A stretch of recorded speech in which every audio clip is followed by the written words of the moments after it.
नमस्कार दोस्तों, आज इस वीडियो में हम बाल विकास एवं शिक्षा शास्त्र के महत्वपूर्ण प्रश्नोत्तर देखेंगे जो कि सभी परीक्षाओं में लगभग पूछे जाते हैं। अगर आप इस चैनल पर नए हैं तो इस चैनल को सब्सक्राइब करें, बेल आइकन प्रेस करें ताकि आने वाले वीडियो आपको आसानी से मिल सके। दोस्तों, क्वेश्चन फर्स्ट देखेंगे। क्वेश्चन फर्स्ट है, प्रशिक्षण एवं अनुभव के द्वारा व्यवहार में होने वाले परिवर्तन को अधिगम कहते हैं। यह कथन किनका है? वह है तो गेट्स का है, कॉल्विन का है, या सीई स्किनर का है, या फिर प्रेसी का है। तो किसका है? तो इसका आंसर है ऑप्शन नंबर 1 यानी गेट्स का। किनका है? गेट्स का।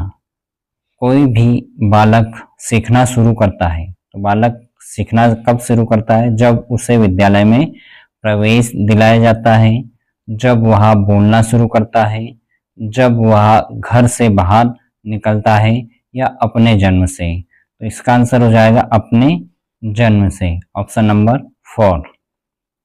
नेक्स्ट है, क्षमता के विकास का दूसरा नाम है। क्षमता के विकास का दूसरा नाम है अनुभव, परिपक्वता, शारीरिक विकास, या कौशल विकास। तो इसका आंसर हो जाएगा ऑप्शन नंबर 4 कौशल विकास। देखेंगे, मनोविज्ञान ने शिक्षा को बना दिया। मनोविज्ञान ने शिक्षा को बना दिया। पाठ्यचर्या केंद्रित, शिक्षक केंद्रित, बाल विकास केंद्रित, या विषय केंद्रित। तो क्या बना दिया? तो इसका आंसर हो जाएगा ऑप्शन नंबर 3 बाल विकास केंद्रित। नेक्स्ट है, निम्नलिखित में से कौन सा रायबर्न के अनुसार शिक्षा के 3 संबंधों में सम्मिलित नहीं है? पहला ऑप्शन है बच्चे और शिक्षक में संबंध, बच्चे और समाज में संबंध, शिक्षक और विषय में संबंध, या फिर विषय और बच्चे में संबंध। तो इसका आंसर हो जाएगा ऑप्शन नंबर 3 शिक्षक और विषय में संबंध। अगला देखेंगे, अधिगम प्रतिफल का तात्पर्य है। अधिगम प्रतिफल का तात्पर्य है तो ऑप्शन नंबर एक दे रखा है, बालक के व्यवहार में होने वाला परिवर्तन, शिक्षक की शिक्षण विधियों में परिवर्तन, पाठ्य वस्तु का परिमार्जन, या उपयुक्त में से कोई नहीं। तो इसका आंसर हो जाएगा ऑप्शन नंबर 1 बालक के व्यवहार में होने वाला परिवर्तन। अगला है, निम्नलिखित में से कौन सा किशोरावस्था का लक्षण नहीं है? तो शारीरिक परिवर्तन, व्यवहार में स्थिरता, अस्थिरता की समस्या, और संवेगात्मक समस्या। तो इसका आंसर हो जाएगा ऑप्शन नंबर 2 व्यवहार में स्थिरता। शिक्षा मनोविज्ञान शिक्षक को मदद करता है। शिक्षा मनोविज्ञान शिक्षक को मदद करता है। ए, बाल विकास का ज्ञान प्राप्त करने में, 2 बाल स्वभाव तथा व्यवहार जानने में, 3 बच्चों के चरित्र निर्माण में, या उपयुक्त सभी में। तो इसका आंसर हो जाएगा ऑप्शन नंबर 4 उपयुक्त सभी के लिए। फिर अगला प्रश्न है, निम्नलिखित में से कौन सा शिक्षा मनोविज्ञान के अध्ययन की वस्तुनिष्ठ विधि नहीं है? तो कौन सी नहीं है? प्रयोगात्मक विधि, उपचारात्मक विधि, आत्मनिरीक्षण विधि, या फिर निरीक्षण विधि। तो इसका आंसर हो जाएगा ऑप्शन नंबर 3 यानी कि आत्मनिरीक्षण विधि। अगला है, निम्नलिखित में से किसमें मूल वृत्ति संबंध संवेग से मेल नहीं खाती है? तो इसका ऑप्शन दे रखा, पलायन भय, संवेदनाएं, आश्चर्य, युद्ध प्रियता क्रोध, या फिर अप्रियता यानी घृणा। तो इसका आंसर हो जाएगा ऑप्शन नंबर 2 संवेदना आश्चर्य। अगला है, संवेद जो सामान्यतः सुख देता है। 1 करुणा, 2 एकाकीपन, 3 भूख, और 4 आत्माभिमान। तो इसका आंसर हो जाएगा ऑप्शन नंबर 4 आत्माभिमान। अगला प्रश्न है, निम्नलिखित में से कौन सा अमूर्त स्थायी भाव है? आदर, निवास स्थान, पशु, या फिर क्रोध। तो इसका आंसर हो जाएगा ऑप्शन नंबर ए आदर। अगला है किसी दुखी व्यक्ति को सहानुभूति के 2 शब्द कहना जिसका उदाहरण है। 1 सक्रिय सहानुभूति, 2 निष्क्रिय सहानुभूति, 3 व्यक्तिगत सहानुभूति और 4 नंबर है उपरोक्त में से कोई नहीं। तो इसका आंसर हो जाएगा ऑप्शन नंबर 2 निष्क्रिय सहानुभूति। व्यक्ति के विकास के संबंध में क्या सही नहीं है? तो यह जन्म से मृत्यु तक जारी रहता है, वृद्धि विकास का एक हिस्सा है, परिवर्तनों को देखा और मापा जा सकता है, या उपरोक्त सभी। तो इसका आंसर हो जाएगा ऑप्शन नंबर 3 परिवर्तनों को देखा और मापा जा सकता है। अगला देखेंगे स्टेनले हाल के अनुसार यानी किशोर वर्तमान की शक्ति और भावी आशा को प्रस्तुत करता है। किशोरावस्था बड़े संघर्ष, तनाव, तूफान तथा विरोध की अवस्था है। किशोरावस्था एक ज्वार है जो बालक की नसों में उठना शुरू होता है। किशोरावस्था बचपन से परिपक्वता की ओर गमन करता है। तो इसका आंसर हो जाएगा ऑप्शन नंबर 2 यानी किशोरावस्था बड़े संघर्ष, तनाव, तूफान तथा विरोध की अवस्था है। अगला प्रश्न है निम्नलिखित में से कौन सी किशोरावस्था की विशेषता नहीं है? तो शारीरिक विकास, मानसिक विकास, समूह का महत्व या फिर तीव्र समायोजन। तो इसका आंसर हो जाएगा ऑप्शन नंबर 4 तीव्र समायोजन।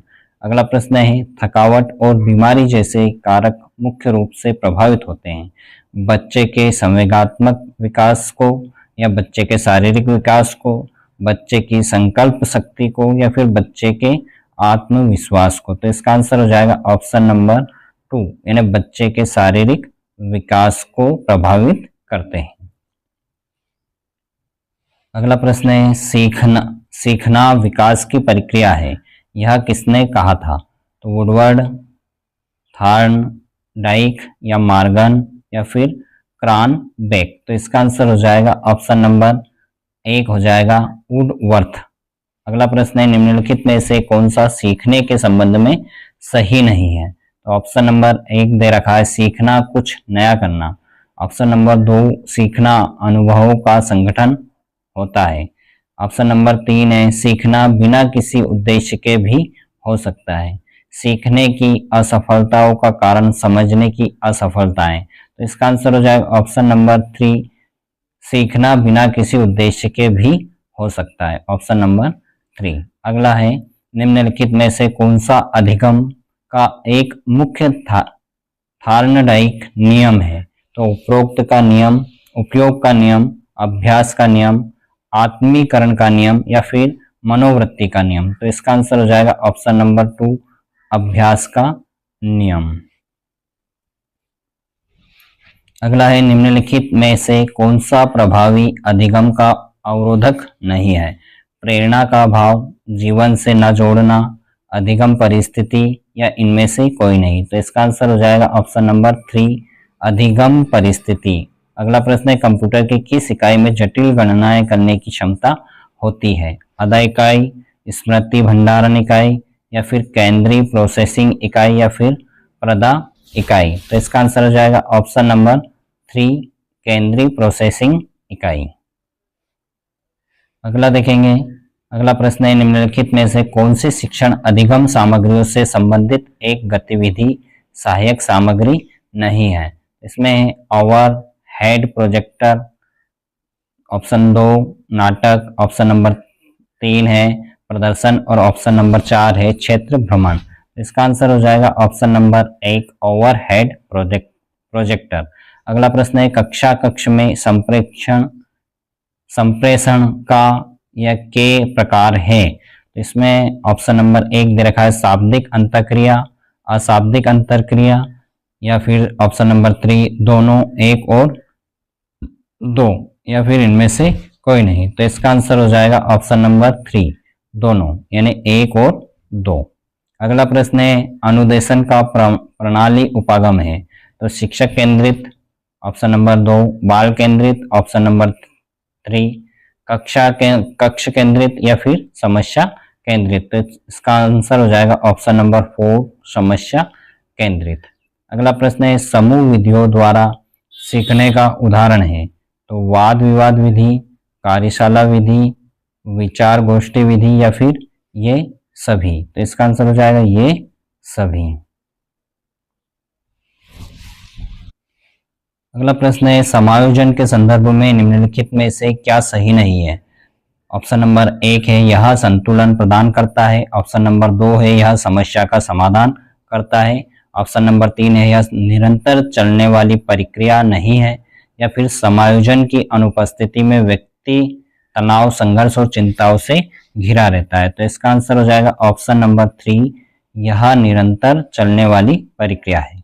अगला प्रश्न है अधिगम को प्रभावित करने वाले पर्यावरणीय घटकों में कारकों में से एक है। तो ऑप्शन नंबर 1 है सामाजिक परिवेश, थकावट, मानसिक स्तर या फिर इनमें से कोई नहीं। तो इसका आंसर हो जाएगा ऑप्शन नंबर 1 सामाजिक परिवेश। अगला देखेंगे निम्नलिखित में से कौन सा मानसिक रूप से स्वस्थ व्यक्ति का लक्षण है। सहनशीलता, आत्मविश्वास, संवेगात्मक परिपक्वता या फिर ये सभी। तो इसका आंसर हो जाएगा ऑप्शन नंबर 4 ये सभी। अगला प्रश्न है निर्मितवाद के संदर्भ में कौन सा कथन गलत है। ज्ञान का संचरण आवश्यक रूप से शिक्षक द्वारा किया जाता है। नवीन ज्ञान का सृजन पूर्व ज्ञान के आधार पर होता है। अधिगमकर्ता ज्ञान का सृजन करता है। या फिर अधिगमकर्ता स्वयं के अधिगम के लिए सक्रिय एवं उत्तरदायी होता है। तो इसका आंसर हो जाएगा ऑप्शन नंबर 1 ज्ञान का संचरण आवश्यक रूप से शिक्षक द्वारा किया जाता है। अगला प्रश्न है कक्षा में परस्पर संवाद से क्या उभर कर आना चाहिए। विवाद, सूचना, विचार या फिर तर्क वितर्क। तो इसका आंसर हो जाएगा ऑप्शन नंबर 3 विचार। अगला प्रश्न है छात्र की विद्यालय उपलब्धि निर्भर करती है स्वप्रत्यय, बुद्धि, रुचि, अभिप्रेरणा या फिर रुचि, बुद्धि, अभिप्रेरणा या लिंग या अभियोग्यता, वृद्धि, अभिप्रेरणा, जाति। रुचि, बुद्धि, शारीरिक बनावट या अभिप्रेरणा। तो इसका आंसर हो जाएगा ऑप्शन नंबर 1 स्वप्रत्यय, बुद्धि, रुचि और अभिप्रेरणा। अगला देखेंगे बुद्धि का द्विकारक सिद्धांत दिया था। तो किसने दिया था। टर्मन ने, स्पीयरमैन ने, गिलफोर्ड ने या फिर बिने ने। तो इसका आंसर हो जाएगा ऑप्शन नंबर 2 किसने दिया था। स्पीयरमैन ने। अगला प्रश्न है संप्रेषण का कार्य है सूचना का आदान प्रदान करना, शिक्षा एवं प्रशिक्षण, अभिप्रेरणा या उपरोक्त सभी। तो इसका आंसर हो जाएगा उपरोक्त सभी ऑप्शन नंबर 4। अगला है कक्षा कक्ष शिक्षण होना चाहिए। तो तीव्र, संवादमूलक, सरल या फिर एक तरफा। तो इसका आंसर हो जाएगा ऑप्शन नंबर 2 संवादमूलक। अगला प्रश्न है किशोर किशोरियों के संदर्भ में सर्वोत्तम समूह चयनित कीजिए। तार्किकता, अमूर्त चिंतन, निर्णय शक्ति। ऑप्शन नंबर 2 है आदर्शवादी, श्रेष्ठ, समायोजन, स्वसम्मान। ऑप्शन नंबर 3 है निरीक्षण, विद्रोह की भावना, दोहराने की प्रवृत्ति। या ऑप्शन नंबर 4 है दर्शन, सुसमायोजन, समाज सेवा की भावना। तो इसका आंसर हो जाएगा ऑप्शन नंबर 1 हो जाएगा तार्किकता, अमूर्त चिंतन और निर्णय शक्ति। अगला प्रश्न देखेंगे किसी कार्य को करने की विशिष्ट क्षमता को कहते हैं।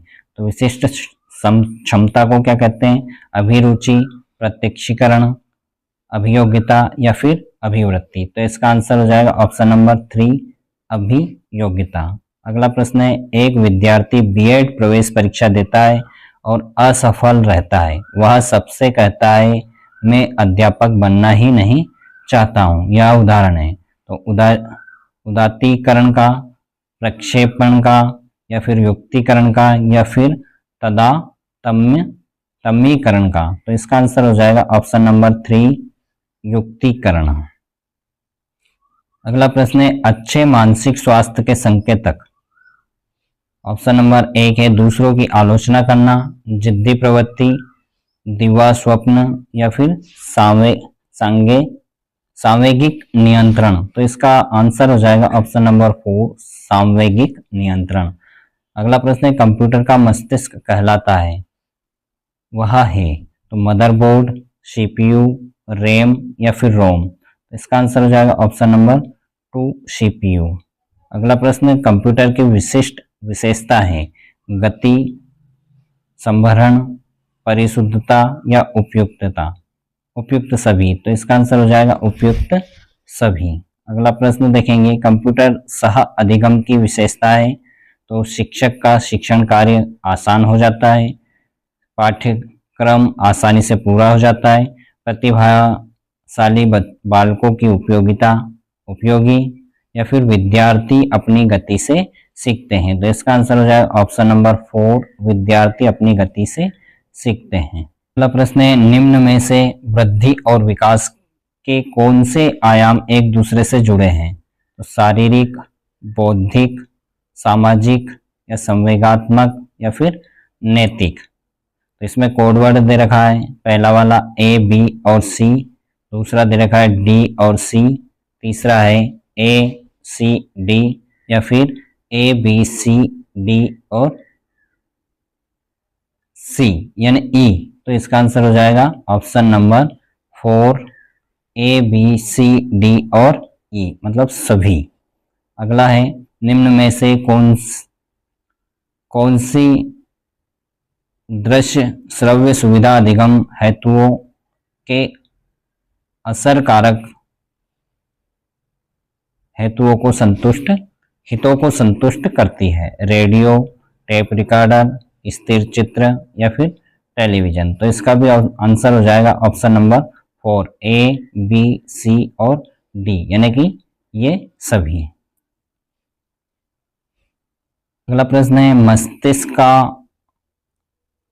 मस्तिष्क का बहुमुखी सिद्धांत के अनुसार विकास होता है। मस्तिष्क का कामोद्मुखी सिद्धांत के अनुसार विकास होता है दाईं से बाईं ओर, पैर से सिर की ओर या फिर बाईं से दाईं ओर या फिर सिर से पैर की ओर। तो इसका आंसर हो जाएगा सिर से पैर की ओर। अगला प्रश्न है, प्रशिक्षण एवं अभ्यास संबंधित है, तो संज्ञानात्मकवाद, व्यवहारवाद, निर्मितवाद या फिर उपयुक्त में से कोई नहीं। तो इसका आंसर हो जाएगा ऑप्शन नंबर 2, व्यवहारवाद। निम्नलिखित में से कौन सा एक ऑपरेटिंग सिस्टम नहीं है? तो IBM, AIX या फिर फायरफॉक्स या लाइनक्स या फिर यूनिक्स। तो इसका आंसर हो जाएगा ऑप्शन नंबर 2, फायरफॉक्स। अगला प्रश्न है, कंप्यूटर वायरस है, तो हार्डवेयर, बैक्टीरिया, सॉफ्टवेयर या फिर इनमें से कोई नहीं। तो इसका आंसर हो जाएगा option number 3, software. Lingua phone उदाहरण है, श्रव्य सामग्री, श्रव्य दृश्य सामग्री या फिर क्रियात्मक सामग्री। तो इसका आंसर हो जाएगा श्रव्य सामग्री का। अगला प्रश्न है, निम्नलिखित में से कौन सा एक अन्य विकल्पों में संबंध नहीं है? तो प्रश्नोत्तर सत्रों को संगठित करता है, स्व आकलन के कौशल को प्रतिमार्जित करता है, प्रकरण पर विद्यार्थियों की प्रतिक्रिया लेना या फिर प्रश्नोत्तरी परिचालित करना। तो इसका आंसर हो जाएगा ऑप्शन नंबर 2, स्व आकलन के कौशल को प्रतिमार्जित करना। प्रश्न निर्देशन एवं अधिगम के बीच समानता है, तो दोनों छात्र केंद्रित हैं, दोनों ही विषय वस्तु केंद्रित है, फिर दोनों पृष्ठ पोषण एवं पाठ्य विश्लेषण पर बल देते हैं, या उपयुक्त में से कोई नहीं। तो इसका आंसर हो जाएगा ऑप्शन नंबर 1, दोनों छात्र केंद्रित है। अगला प्रश्न है, निम्नलिखित में से समस्या समाधान को क्या बाधित नहीं करता है? तो अंतर्दृष्टि, मानसिक प्रारूपता, मोर्चाबंदी या फिर निर्धारण। इसका आंसर हो जाएगा ऑप्शन नंबर 3, मोर्चाबंदी। अगला प्रश्न है, निम्नलिखित में से किस अवस्था में बालक अपने समकक्षी वर्ग के सक्रिय सदस्य बनते हैं? तो वयस्कावस्था, बाल्यावस्था, किशोरावस्था या फिर पूर्व बाल्यावस्था। तो इसका आंसर हो जाएगा ऑप्शन नंबर 2, बाल्यावस्था। अगला प्रश्न है, क्रिया प्रसूत अनुकूलन में पुनर्बलन निर्भर करता है, तो उद्दीपक की प्रकृति पर, अनुक्रिया की प्रकृति पर, 1 व 2 दोनों पर या फिर इनमें से कोई नहीं। तो इसका आंसर हो जाएगा ऑप्शन नंबर 2 अनुक्रिया की प्रकृति पर। अगला प्रश्न, निम्न में से कोहलबर्ग ने के नैतिक विकास के सिद्धांत की अवस्था नहीं है। पाक, रूढ़िगत या फिर रूढ़िगत, संवेगी, प्रेरक या पश्चात रूढ़िगत। तो इसका आंसर हो जाएगा ऑप्शन नंबर 3 संवेगी प्रेरक। अगला प्रश्न है, सहयोगशील अधिगम में अध्यापक की जिम्मेदारी होती है पर्याप्त संसाधन, सामग्री एकत्रीकरण की, समूह रचना निर्धारण की, बैठक की, उपयुक्त सुविधा प्रदान करने की या उपयुक्त सभी। तो इसका आंसर हो जाएगा ऑप्शन नंबर 4 उपयुक्त सभी। अगला प्रश्न, कक्षा कक्ष संप्रेषण होना चाहिए तो शिक्षक केंद्रित, छात्र केंद्रित, सामान्य केंद्रित या फिर पाठ्य पुस्तक केंद्रित। तो इसका आंसर हो जाएगा ऑप्शन नंबर 2 छात्र केंद्रित। अगला प्रश्न है, बालक का मानसिक स्वास्थ्य निर्भर करता है विद्यालय पर, परिवार पर, समुदाय पर या उपयुक्त सभी पर। तो इसका आंसर हो जाएगा ऑप्शन नंबर 4 उपयुक्त सभी पर। अगला प्रश्न है, प्रतिरक्षा प्रक्रिया है उत्तरदायित्वों का स्थानांतरण, सचेतन व्यवहार, प्रतिरक्षा विवाद का साधन या फिर व्यक्तिगत का रक्षा कवच। तो इसका आंसर हो जाएगा ऑप्शन नंबर 3 प्रतिरक्षा विवाद का साधन। अगला प्रश्न है, निम्न में से कौन सा तत्व संप्रेषण का तत्व नहीं है। तो संप्रेषण का माध्यम, संप्रेषण की श्रृंखला, संप्रेषण का उद्देश्य या फिर संप्रेषण का नियोजन। तो इसका आंसर हो जाएगा ऑप्शन नंबर 4 संप्रेषण का नियोजन। अगला प्रश्न, अध्यापक के व्यक्तित्व के विकास में बाधक तत्व है, कौन सा है। सामाजिक परिवेश का ज्ञान, सांस्कृतिक अनुभव, कल्पना शक्ति का अभाव या फिर उच्च मानसिक क्षमता। तो इसका आंसर हो जाएगा ऑप्शन नंबर 3 कल्पना शक्ति का अभाव। अगला प्रश्न है, कंप्यूटर सहायता प्राप्त अधिगम का लाभ है तो अध्यापक की आवश्यकता नहीं, यह उच्च कक्षाओं के लिए उपयोगी है, यह प्रतिभाशाली छात्रों के लिए उपयोगी है या फिर शिक्षार्थी अपनी गति के अनुसार सीखता है। तो इसका आंसर हो जाएगा ऑप्शन नंबर 4 शिक्षार्थी अपनी गति के अनुसार सीखता है। अगला प्रश्न है, मानव संस्कार अथवा क्षमता परिवर्तन जो धारण किया जा सकता है तथा जो वृद्धि की प्रक्रिया के ऊपर ही आरोपित नहीं है, यह कथन किनका है। तो टेयर्स का, गेने का, स्टेयर का या फिर मैकग्रो का। तो इसका आंसर हो जाएगा ऑप्शन नंबर 2 गेने का। अगला प्रश्न, निम्नलिखित में से कौन सा समूह सॉफ्टवेयर का है। तो MS Word, Photoshop, MS Excel या फिर स्कैनर, व्हाट्सएप, पावर पॉइंट। अगला मॉनिटर, प्रिंटर, MS वर्ड या फिर MS एक्सेल या फोटोशॉप या माउस। तो इसका आंसर हो जाएगा option number 1 MS Word, Photoshop और MS एक्सेल। अगला प्रश्न है, किशोर अवस्था में मानसिक या बौद्धिक विकास होता है बहुत शीघ्रता से एवं बहुत अधिक मात्रा में लेकिन धीरे या फिर बहुत कम मात्रा में लेकिन शीघ्रता से।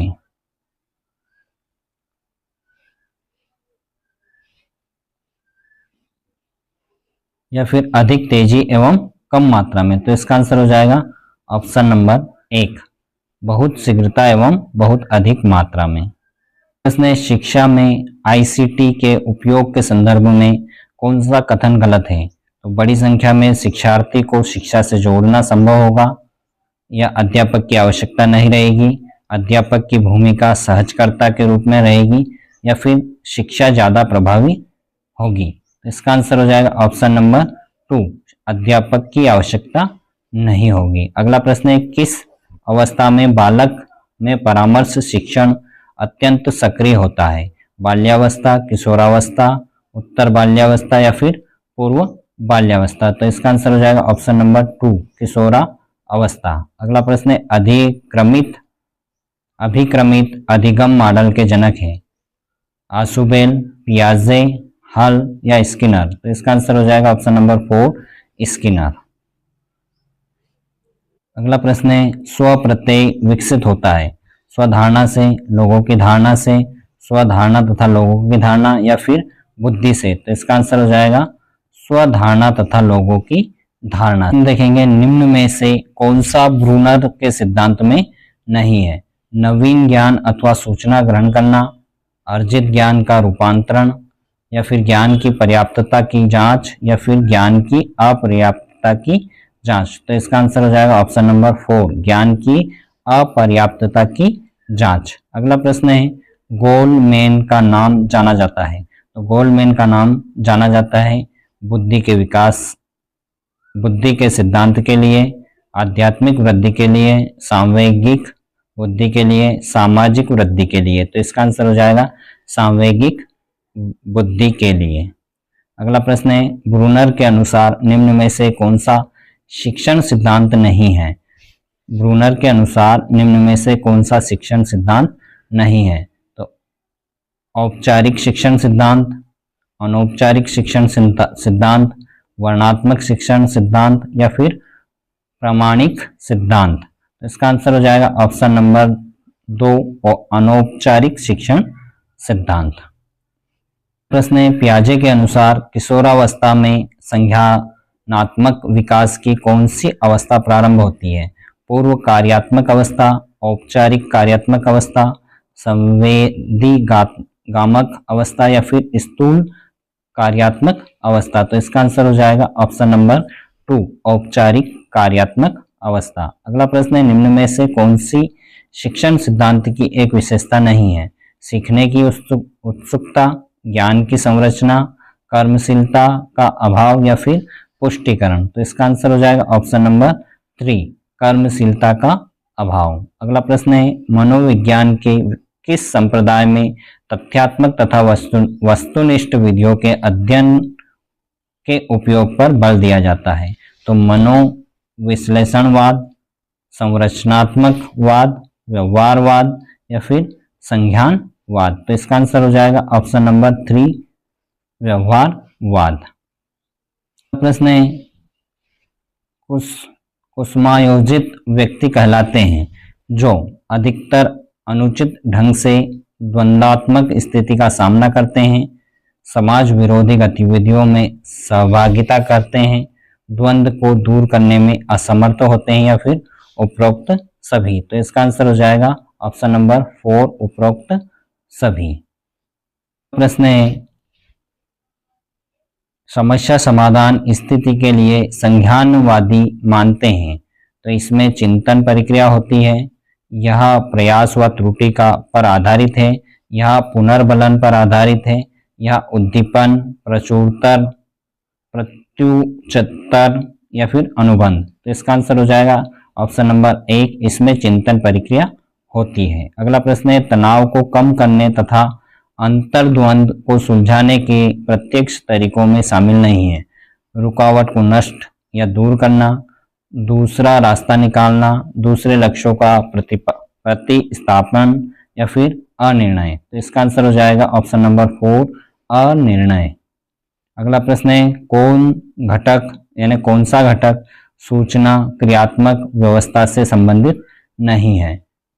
अल्पकालीन स्मृति, जीवन पर्यंत स्मृति, दीर्घकालीन स्मृति, या फिर कार्य स्मृति। तो इसका आंसर हो जाएगा ऑप्शन नंबर 2, जीवन पर्यंत स्मृति।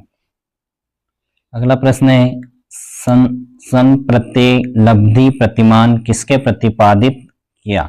इन्हें किसने प्रतिपादित किया? तो Hilda Rawat, Jerome Bruner, Richard Suchman, या फिर कार्ल रोजर। तो इसका आंसर हो जाएगा ऑप्शन नंबर 2, जेरोम ब्रूनर। अगला प्रश्न है किशोरावस्था वह अवस्था है जिसमें बालक परिपक्वता की ओर अग्रसर होता है। यह कथन किसका है? तो स्टैनली, जेरसिल्ड, हरलॉक, या उपयुक्त में से कोई नहीं। तो इसका आंसर हो जाएगा उपयुक्त में से कोई नहीं। अगला प्रश्न है आगमन चिंतन के विकास के लिए श्रीमती ढाबा ने कौन सी युक्ति नहीं सुझाई? तो अवधारणा का निर्माण, दत्त व्याख्या, सिद्धांतों का उपयोग, या फिर दत्त अवलोकन। तो इसका आंसर हो जाएगा ऑप्शन नंबर 4, दत्त अवलोकन।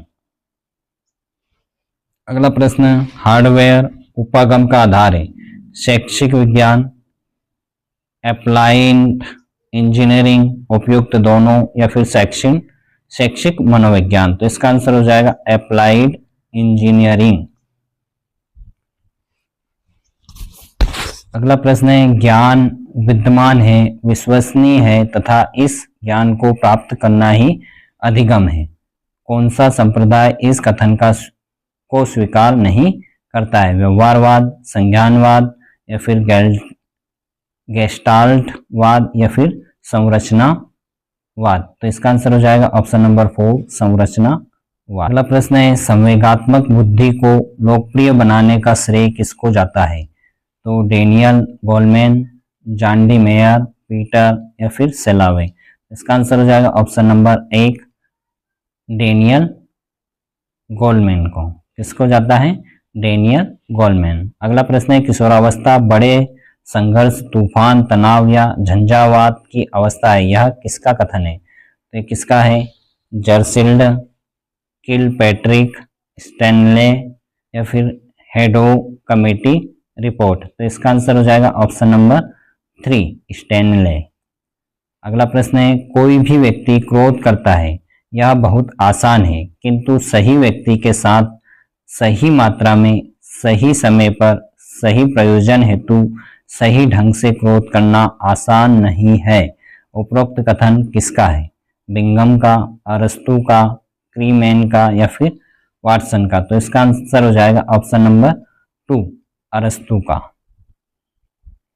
प्रश्न है, किशोर प्रौढ़ों को मार्ग में बाधा समझता है जो उसे अपनी स्वतंत्रता का लक्ष्य प्राप्त करने से रोकते हैं, यह कथन किसका है? तो रॉस का, काल्सनिक का, वैलेंटाइन या फिर विंग व हंट। इसका आंसर हो जाएगा काल्सनिक। अगला प्रश्न है, किशोरावस्था के आकस्मिक विकास का सिद्धांत कब और किसने किया या फिर दिया? तो 1904 में हॉलिंगवर्थ ने, 1902 में हाल ने, 1904 में स्टेनले हाल ने या फिर 1904 में थॉर्नडाइक ने। तो किसने दिया? तो इसका आंसर हो जाएगा ऑप्शन नंबर 3 1904 में स्टेनले हाल ने। अगला प्रश्न है, बुद्धि इन 4 शब्दों से निहित है, ज्ञान, आविष्कार, निर्देश, आलोचना। यह कथन किस मनोविज्ञान का है? तो स्पीयरमैन, थॉर्नडाइक, रायबर्न या अल्फ्रेड बिने। तो इसका आंसर हो जाएगा अल्फ्रेड बिने। अगला है, किस विधि में उद्दीपन अनुक्रिया के मध्य होने वाले संबंधों का अध्ययन किया जाता है? तो प्रश्नकर्ता विधि, मनोभौतिक विधि, आत्मनिष्ठ अंकन विधि या प्रयोगात्मक विधि। तो इसका आंसर हो जाएगा ऑप्शन नंबर 4 प्रयोगात्मक विधि। अगला प्रश्न है, राष्ट्रीय शैक्षिक अनुसंधान एवं प्रशिक्षण परिषद ने बुद्धि के शिक्षण के लिए कौन सा विभाग खोला है? तो श्रम एवं रोजगार विभाग, मनोविज्ञान विभाग, राष्ट्रीय भौतिक विभाग या फिर उपरोक्त कोई नहीं। तो इसका आंसर हो जाएगा ऑप्शन नंबर 2 मनोविज्ञान विभाग। अगला प्रश्न, निम्नलिखित में से शिक्षक केंद्रित शिक्षण आव्यूह है? प्रजातांत्रिक शिक्षण आव्यूह, प्रभुत्ववादी शिक्षण आव्यूह या फिर उपयुक्त दोनों या इनमें से कोई नहीं। तो इसका आंसर हो जाएगा प्रभुत्ववादी शिक्षण आव्यूह। अगला प्रश्न है, व्याख्यान के दौरान संप्रेषण होगा यदि शिक्षक तैयार किए गए टिप्पणी नोट्स में से पढ़ाता है? ऑप्शन नंबर 2 टिप्पणी नोट्स तैयार करके आता है और उन्हें मार्गदर्शिका के रूप में प्रयोग करें, तात्कालिक व्याख्यान प्रस्तुत करता है, दूसरे क्षेत्रों में से उद्धरण देते हुए तात्कालिक व्याख्यान प्रस्तुत करता है। तो इसका आंसर हो जाएगा ऑप्शन नंबर 4 दूसरे क्षेत्रों में से उद्धरण देते हुए तात्कालिक व्याख्यान प्रस्तुत करता है। अगला प्रश्न है, शिक्षण में उत्तम प्रणाली वह है जिसमें प्रश्नोत्तर की आवश्यकता न हो, अध्यापक छात्रों से प्रश्न पूछे, छात्र शिक्षक से शंका समाधान करें या फिर अध्यापक और छात्र दोनों प्रश्न पूछे। इसका आंसर हो जाएगा ऑप्शन नंबर 4 अध्यापक और छात्र दोनों प्रश्न पूछे। अगला प्रश्न है विकास एवं वृद्धि है एक दूसरे के विरोधी, एक दूसरे के समान, एक दूसरे के पूरक या फिर इनमें से कोई नहीं। तो इसका आंसर हो जाएगा ऑप्शन नंबर 3 एक दूसरे के पूरक। अगला प्रश्न है किशोरावस्था अपराध प्रवृत्ति के विकास का नाजुक समय है। पक्के अपराधियों की एक विशाल संख्या किशोरावस्था में ही व्यवहारिक जीवन को गंभीरता पूर्वक आरंभ करती है। यह कथन किस मनोवैज्ञानिक का है? तो वैलेंटाइन, ब्लेयर और जॉन्स, कोल और ब्रूस या फिर स्टैनली हॉल। तो इसका आंसर हो जाएगा वैलेंटाइन।